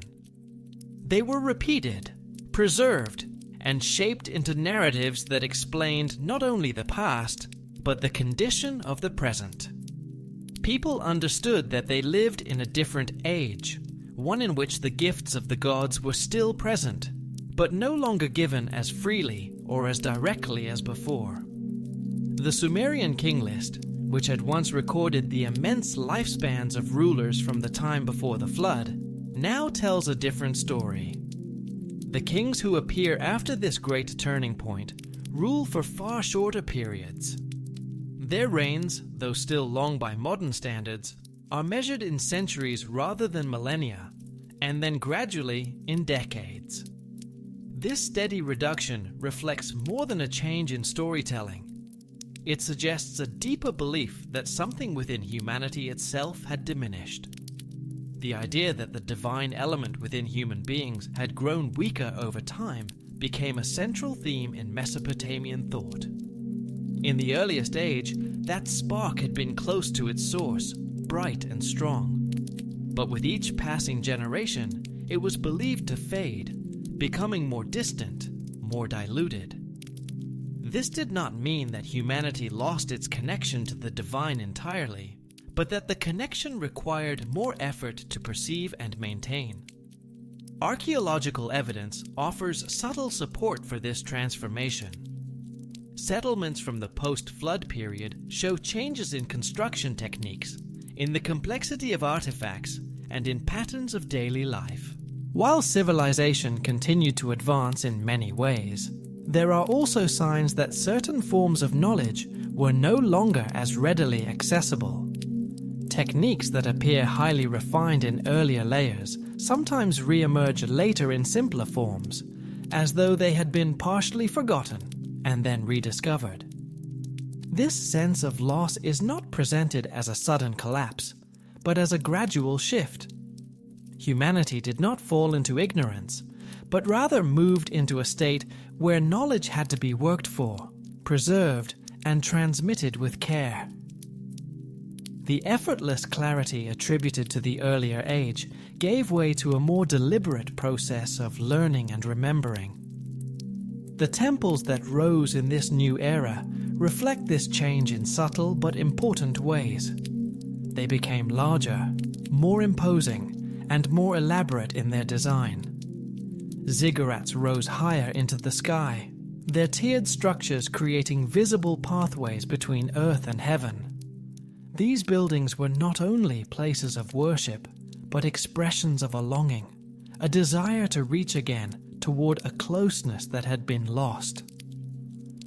Within these temples, rituals grew increasingly complex. Where once a simple offering might have sufficed, ceremonies now required precise timing, specific gestures, and carefully spoken words. The act of worship became more structured, as though attempting to bridge the growing distance through order and discipline. Priests emerged as essential figures within this system. They were no longer simply attendants of the gods, but interpreters, mediators, and guardians of knowledge. Their role required years of training, learning to read and write, to understand the movements of the stars, to interpret omens, and to perform rituals with exacting precision. Through them, the connection between humanity and the divine was maintained, though no longer as directly as before. Divination became one of the primary means by which people sought to understand the will of the gods. The world itself was read as a text, its patterns interpreted for meaning. The flight of birds, the shapes formed in clouds, the behavior of animals, and the appearance of the internal organs of sacrificial animals, all were seen as signs that could reveal hidden intentions. Astronomy, too, took on a new importance. The observation of the heavens became a disciplined practice, carried out from elevated platforms atop temples and ziggurats. By tracking the movements of stars and planets, priests and scholars sought to understand the rhythms of the cosmos, and, through them, the intentions of the gods. The sky, once a realm of direct presence, became a distant yet readable surface, filled with signs for those who knew how to interpret them. Writing played a crucial role in preserving this knowledge. Clay tablets continued to be used to record observations, laws, rituals, and stories. Over time, vast archives were built, containing not only administrative records, but also literature, scientific knowledge, and philosophical reflections. These collections served as repositories of memory, ensuring that what had been learned would not be lost. The development of legal systems reflects another aspect of this transformation. In the earlier age, divine judgment was often seen as immediate and direct. After the flood, however, human institutions took on greater responsibility for maintaining order. Laws were codified, procedures established, and courts organized to resolve disputes. While these systems were still grounded in divine authority, they required human interpretation and application. The Code of Hammurabi, one of the most famous legal documents from Mesopotamia, illustrates this shift. It presents laws not as arbitrary rules, but as expressions of justice intended to maintain balance within society. The king, in this context, acts as a representative of divine authority, enforcing order on behalf of the gods. This arrangement reflects a world in which divine guidance is still present, but mediated through human structures. Economic life also adapted to the new conditions. Agriculture remained the foundation of survival, but required more careful management. Irrigation systems had to be maintained and expanded, fields rotated, and resources allocated efficiently. Temples continued to play a central role in these activities, organizing labor and distributing goods. But the absence of direct divine intervention meant that success depended more heavily on human effort and planning. Trade networks expanded, connecting Mesopotamia with distant regions. Goods such as metals, stones, and textiles moved along established routes, linking cities and cultures. These exchanges brought not only material wealth, but also new ideas and influences, contributing to the ongoing development of society. At the same time, uncertainty became a more prominent feature of life. Without the assurance of constant divine oversight, people faced risks that could not always be predicted or controlled. Contracts and agreements began to include detailed provisions to address these uncertainties, reflecting a growing awareness of the need for contingency and planning. On a deeper level, the transformation of the human condition led to new forms of thought and expression. Philosophical reflections emerged, exploring questions of existence, purpose, and morality. Wisdom literature sought to define the principles by which one should live, offering guidance in a world where answers were no longer immediately apparent. Texts from this period often emphasize humility, patience, and the acceptance of limits. They acknowledge the unpredictability of life and the difficulty of understanding divine intentions. At the same time, they encourage the cultivation of virtues that can sustain individuals and communities through uncertainty. The Epic of Gilgamesh, one of the most enduring works of Mesopotamian literature, captures many of these themes. It tells the story of a king who seeks to understand the nature of life and death, driven by the loss of a companion and the realization of his own mortality. Through his journey, he encounters remnants of the older world, including Utnapishtim, a figure associated with the flood, who possesses knowledge of what has been lost. This encounter serves as a bridge between the ages, connecting the present with the past and highlighting the changes that have taken place. Gilgamesh's quest does not end with the attainment of immortality, but with an acceptance of human limits and the recognition that meaning can be found within them. In daily life, people adapted to the new reality in practical ways. Households incorporated protective practices, using amulets, incantations, and small shrines to guard against misfortune. These practices reflect a shift from reliance on direct divine protection to a more personal approach, in which individuals sought to create their own sense of security within the larger order. Medical knowledge also developed, combining observation with ritual.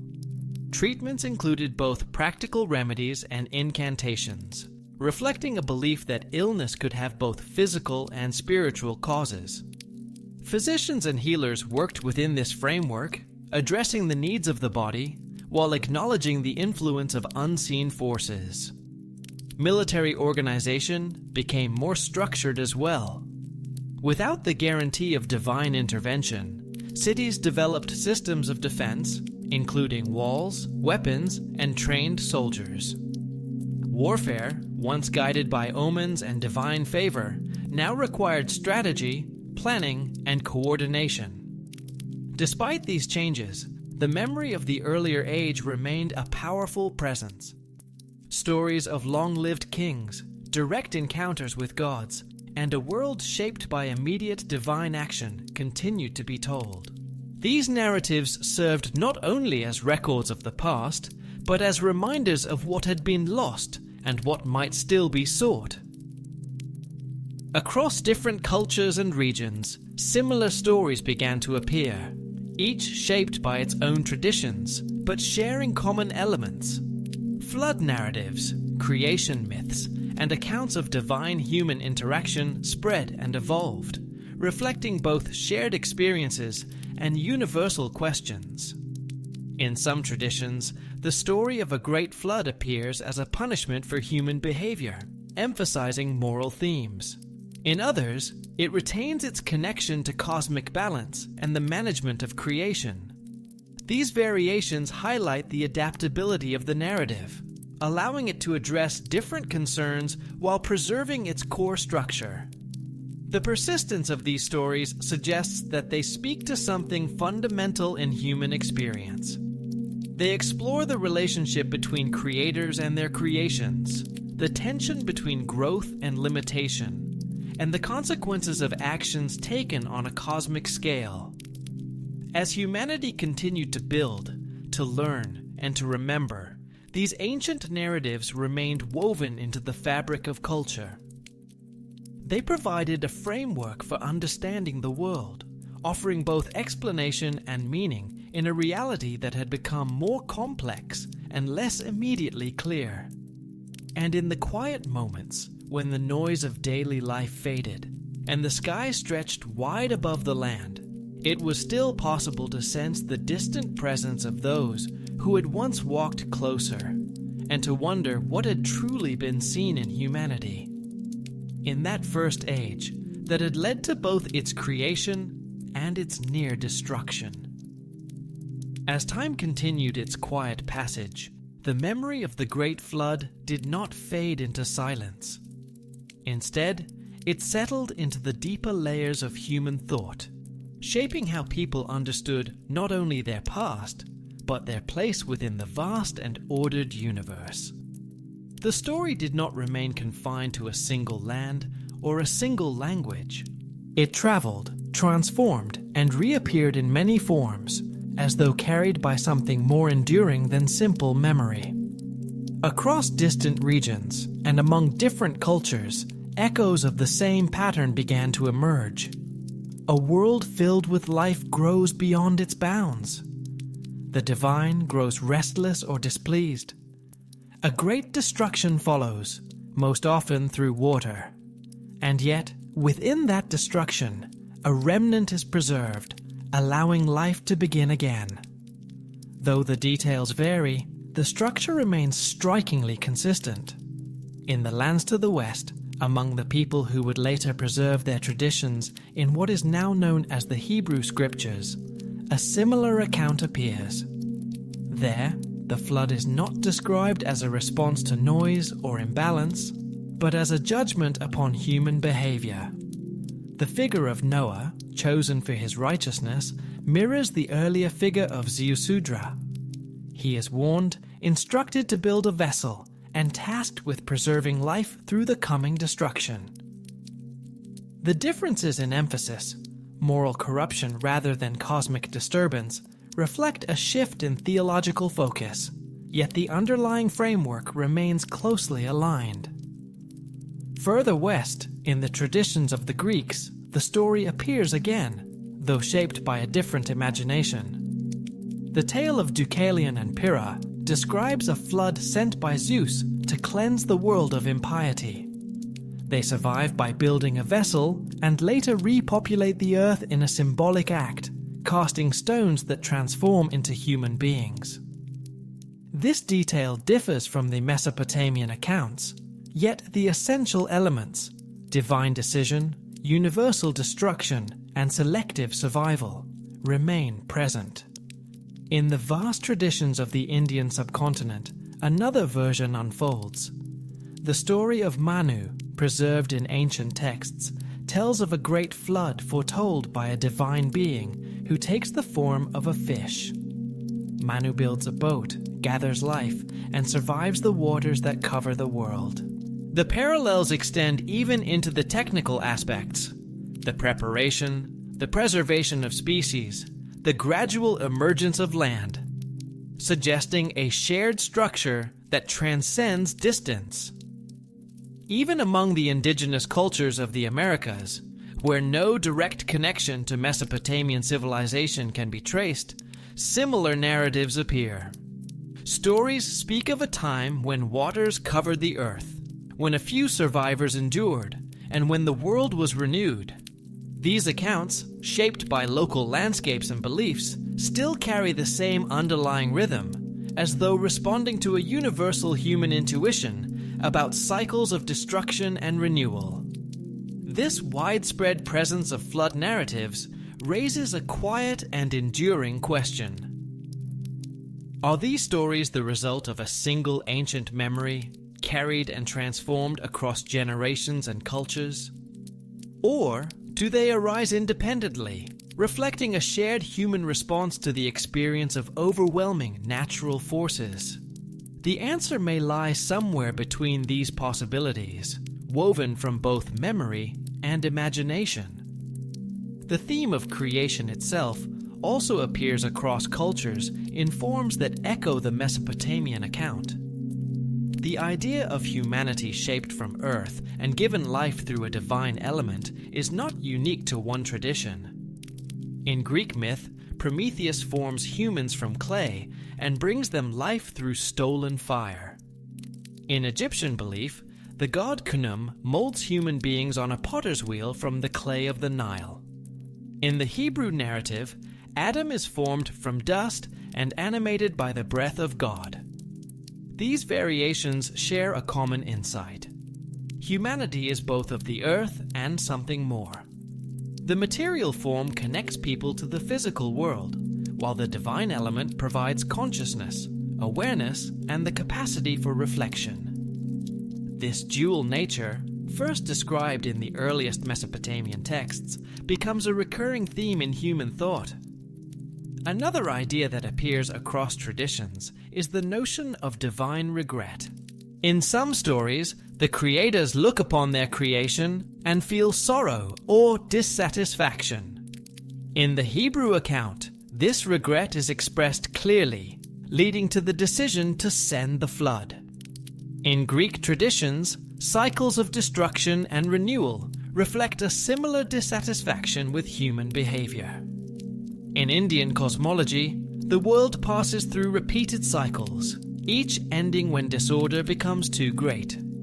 These themes suggest a deeper concern that extends beyond any single culture. They explore the tension between creation and control, between the potential of humanity and its limitations. They ask whether a creator can fully anticipate the consequences of creation, and what responsibility follows when those consequences unfold in unexpected ways. As centuries passed, the study of these ancient texts became more systematic. Archaeological discoveries brought to light tablets buried for thousands of years, preserving stories, records, and knowledge that had once been thought lost. These findings allowed scholars to compare traditions, to trace connections, and to understand the ways in which ideas had traveled and transformed. Geological research added another layer to this understanding. Studies of sediment layers in regions such as Mesopotamia revealed evidence of repeated flooding events, some of which would have been large enough to affect entire regions. These events, though not global in the modern sense, would have appeared vast to those who experienced them, reinforcing the memory of a world covered by water. Climate research has also identified periods of significant environmental change during the timeframe suggested by these narratives. Variations in temperature and precipitation could have contributed to unusual flooding, creating conditions that left lasting impressions on human communities. These findings do not confirm the literal details of the stories, but they provide a context in which such stories could arise and endure. Genetic studies offer yet another perspective. Evidence of population bottlenecks, periods when human numbers were significantly reduced, suggests that humanity has at times come close to dramatic decline. While these events can be explained through various factors, including disease and environmental change, they align with the idea that human populations have faced moments of near extinction followed by recovery. The influence of Mesopotamian narratives extends beyond these parallels. Later philosophical and religious traditions drew upon these early ideas, adapting them to new contexts. In some systems of thought, the story of creation becomes a reflection on the nature of reality itself, exploring the relationship between the material and the spiritual, between the seen and the unseen. Gnostic traditions, for example, reinterpret the creation story in a way that emphasizes the tension between different levels of divine existence. In these texts, humanity is created by lesser beings, combining material substance with a spark of higher knowledge. The flood, in this context, becomes an attempt to suppress that knowledge, while hidden teachings preserve it for those who seek understanding. In the development of monotheistic traditions, the multiple gods of Mesopotamia are brought into unity, but the underlying themes remain: the creation of humanity, the granting of life, the establishment of order, and the occurrence of a great flood, all continue to shape the narrative. The differences lie in emphasis and interpretation, reflecting the evolving understanding of the divine. The influence of these ideas can also be seen in the way people think about responsibility and justice. The question of whether it is just to destroy a creation for failing to meet expectations remains a profound one. It touches on the nature of authority, the limits of control, and the obligations of those who hold power. In modern times, these questions take on new forms. As humanity gains the ability to shape its own environment, to alter genetic structures, and to create new forms of intelligence, the ancient concerns about creation and responsibility become increasingly relevant. The stories from Mesopotamia, though distant in time, offer a framework for considering these challenges. They remind us that creation is not a simple act, but a process with consequences that may unfold in unexpected ways. They suggest that power carries with it an obligation to consider those consequences, and that the relationship between creator and creation is not easily defined. As the study of ancient texts continues, new discoveries add to the understanding of these narratives. Sites such as Göbekli Tepe, with its monumental structures predating agriculture, suggest that complex systems of belief and knowledge existed earlier than once thought. Underwater archaeology reveals submerged settlements, hinting at changes in sea levels that could have inspired stories of lost worlds. Advances in the study of language reveal connections between distant cultures, suggesting that ideas may have traveled farther and earlier than previously believed. Words, symbols, and concepts appear in different forms across regions, indicating a shared heritage or a long history of exchange. Yet even with these insights, the core questions remain. Why was humanity created? What role was it meant to fulfill?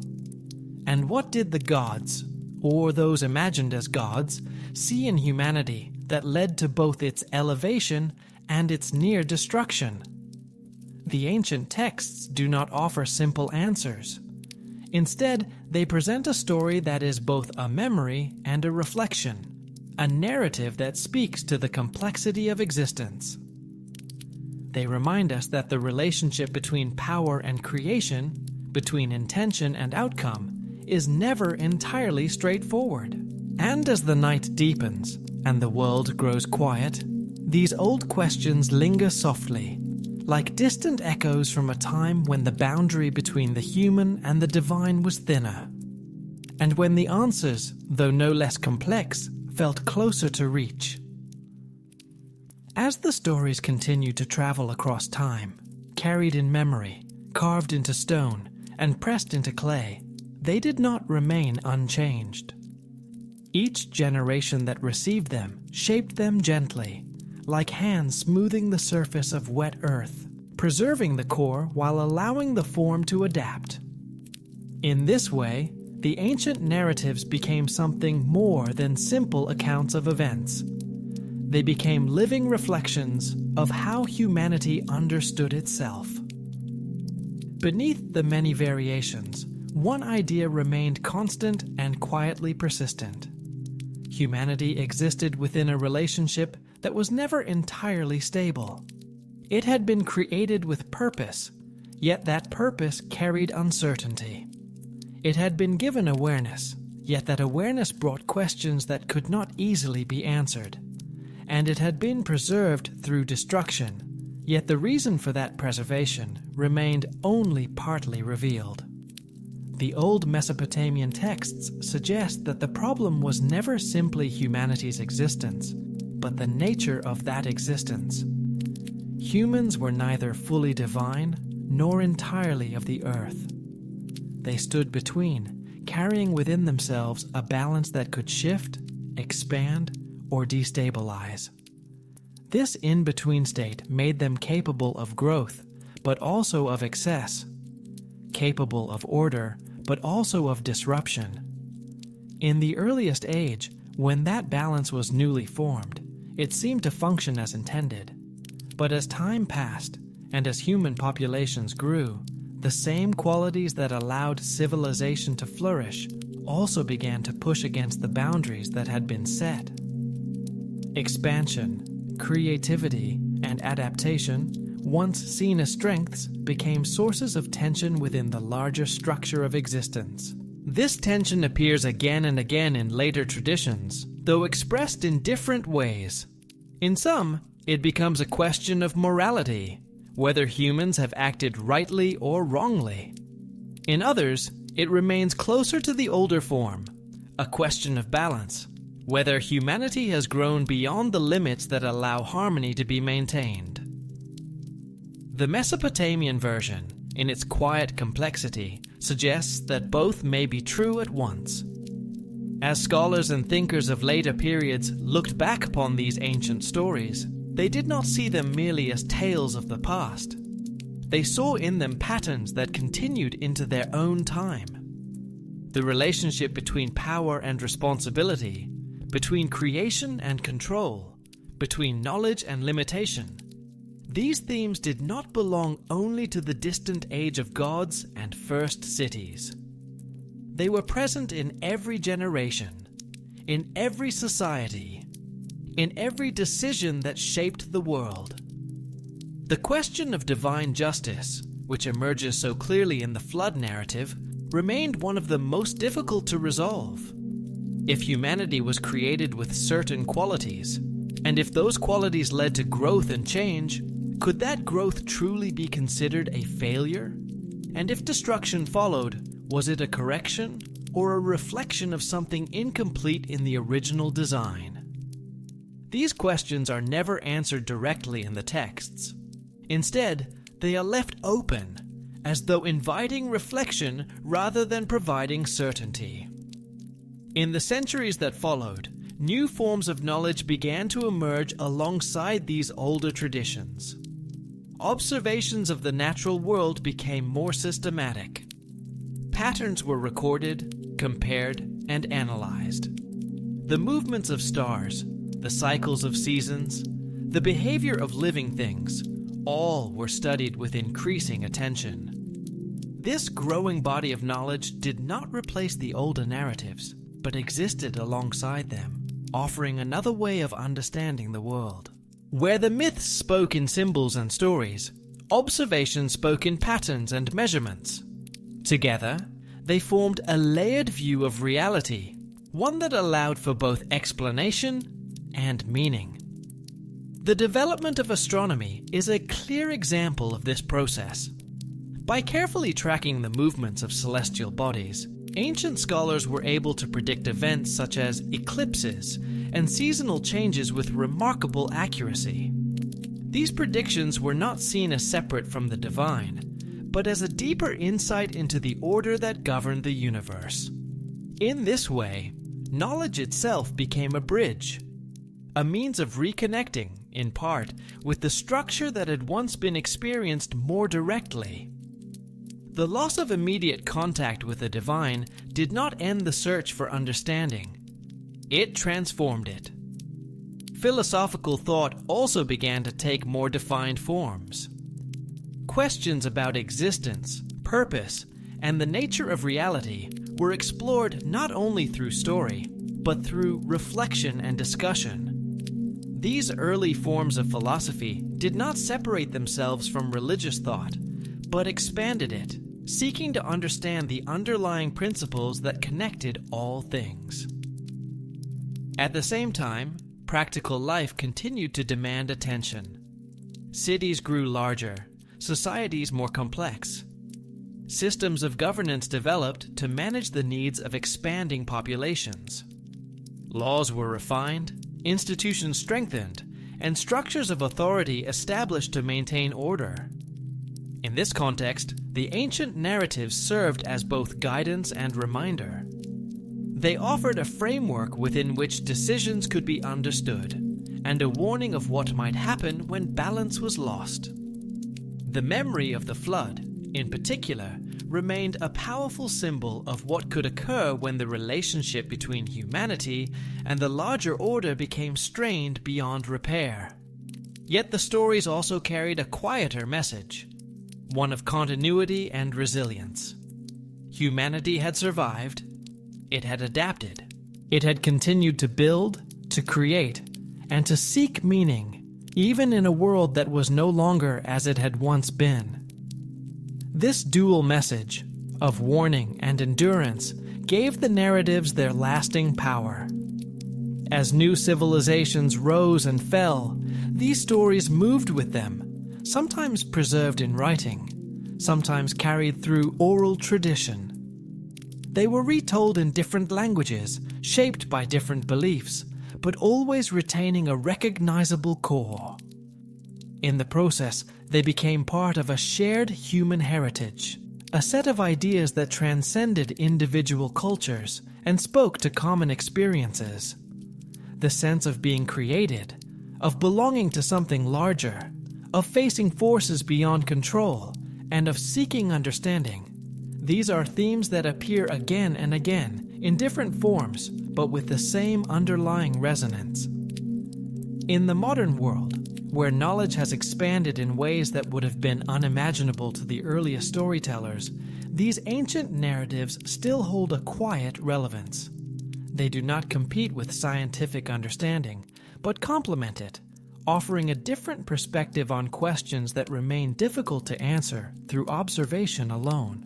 They remind us that the search for meaning is not limited to any single method or discipline. It is a process that involves both the mind and the imagination, both analysis and reflection. And in this process, the voices of the past continue to speak, not as fixed authorities, but as companions in an ongoing journey. The story of humanity's creation, of its growth, its near destruction, and its continued existence, is not simply a tale of what once happened. It is a reflection of what it means to exist within a world that is both ordered and uncertain, both structured and open to change. As the long thread of these ancient stories stretches across time, it begins to settle into something quieter, more reflective, less concerned with events, and more with understanding. What once unfolded as the drama of gods and early humanity slowly transforms into a deeper contemplation of existence itself. The flood, the creation, the rise and fall of civilizations. These become not only memories, but symbols, gently guiding the way people think about their place in the world. In the later traditions of Mesopotamia and beyond, there is a growing awareness that the story is not only about what happened, but about what continues to happen in quieter forms. The tension between creation and control, between growth and limitation, does not disappear after the flood. It becomes part of the fabric of life, repeating itself in smaller cycles, within societies, within communities, and even within the individual mind. The idea that humanity carries within itself both order and unpredictability begins to take on a more personal meaning. It is no longer only a cosmic issue, debated among gods. It becomes something each person experiences. The same balance that once concerned the divine assembly now appears in human choices, in the movement between intention and action, between understanding and uncertainty. Ancient wisdom texts, preserved on clay tablets and later echoed in other traditions, begin to speak in a softer voice. They no longer describe vast destructions or divine battles, but offer guidance for living within the world as it is. They speak of patience, of humility, of listening carefully to the rhythms of life. They suggest that while the world may no longer be perfectly ordered, it still holds patterns that can be understood and respected. These teachings often emphasize the importance of balance, not as a fixed state, but as something that must be maintained continuously. Just as the early world required careful tending to remain stable, so too does human life require attention, awareness, and restraint. Excess, whether in ambition, desire, or action, is seen as something that can disturb the quiet order that allows life to flourish. In this way, the lessons of the ancient narratives become internalized. The flood is no longer only an external event. It becomes a reminder of what can happen when balance is lost. Creation is no longer only a moment in the distant past. It becomes an ongoing process, reflected in every act of making, building, and thinking. As knowledge continues to grow, the relationship between story and understanding becomes more layered. Scientific exploration reveals the mechanics of the natural world, the movements of stars, the formation of land and water, the evolution of life. Yet alongside this, the older stories remain, offering a different kind of insight, not into how things happen, but into what they mean. The coexistence of these perspectives does not diminish either one. Instead, it creates a richer view of reality. The measurable and the symbolic, the observable and the imagined, together form a more complete picture. The ancient texts, with their quiet depth, continue to provide a language for exploring questions that extend beyond measurement. In modern times, the questions raised by these early stories take on new forms. As humanity gains the ability to shape its own future in increasingly powerful ways, the themes of creation and responsibility become more immediate. The ability to alter environments, to influence the development of life, and even to create new forms of intelligence echoes, in a distant way, the creative acts once attributed to the gods. With this power comes the same uncertainty that appears in the ancient narratives. How much control is possible? What are the limits of creation? And what responsibilities follow from the ability to shape the world? These questions, though expressed in different terms, carry the same quiet weight. They remind us that knowledge alone does not resolve the deeper uncertainties of existence. It provides tools, but not always answers. The story of humanity, as preserved in the oldest texts, suggests that understanding is not a destination, but a process. It unfolds over time, shaped by experience, reflection, and the willingness to ask questions without expecting simple answers. As we look back upon these ancient narratives, there is a sense of continuity that becomes increasingly clear. The people who first told these stories lived in a world very different from our own, yet the questions they asked remain familiar. They wondered about their origins, their purpose, and their place within a larger order. They sought to understand the forces that shaped their lives, both seen and unseen. And in doing so, they created stories that continue to resonate, not because they provide definitive explanations, but because they open space for reflection. There is a quiet humility in this approach. It acknowledges that not everything can be known, that some aspects of existence remain beyond clear understanding. Yet it also affirms that seeking understanding is itself meaningful, that the process of questioning and exploring is part of what it means to be human. In the stillness of reflection, these ancient voices can still be heard, not as distant echoes, but as part of an ongoing conversation. They do not demand belief, nor do they insist on a single interpretation. Instead, they invite attention, offering their insights gently, allowing each listener to find meaning in their own way. As the day gives way to night, and the world begins to quiet, these thoughts settle more easily into place. The questions that once seemed vast and distant become softer, less urgent. They remain, but without the need for immediate answers. And in that quiet, there is a kind of peace. The story of creation, of growth, of destruction, and of renewal continues. Not only in the world around us, but within us as well. It unfolds in small moments, in choices, in reflections, in the steady movement of life. And as you listen, allowing these ideas to drift gently through your thoughts, you may begin to feel the same calm that has carried this story across time. A calm that does not depend on certainty, but on acceptance. A sense that the world, with all its complexity, continues to move in quiet patterns, and that within those patterns, there is space for rest. And as we move forward, carrying with us the knowledge and experiences of countless generations, the questions raised by these ancient texts remain gently present, not demanding answers, but inviting contemplation. What is the purpose of creation? What is the nature of responsibility? And how does one find balance in a world that is always changing? These are not questions that belong only to the distant past.